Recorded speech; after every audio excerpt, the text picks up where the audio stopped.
All right, a question about cutting and buffing. I've never done this before either. This is, well, take it out here in the sunlight.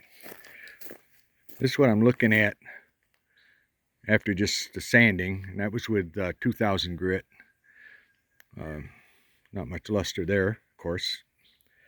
This is where I'm at with, darn, I just can't get it to even show up good here for some reason, even with the sun behind it. If I turn around this way. The polishing compound I'm using, I can see these swirl marks in it.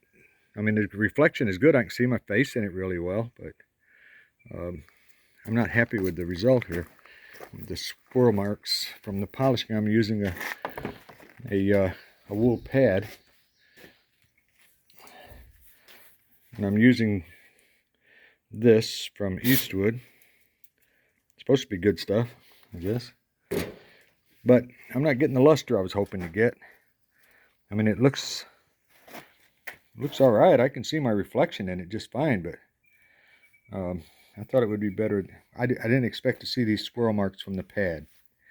Maybe it's the pad I'm using. Or is there another product after this that gets rid of the fine swirl marks from the wool pad? Another compound. So all of you smart guys out there that know how to do this stuff.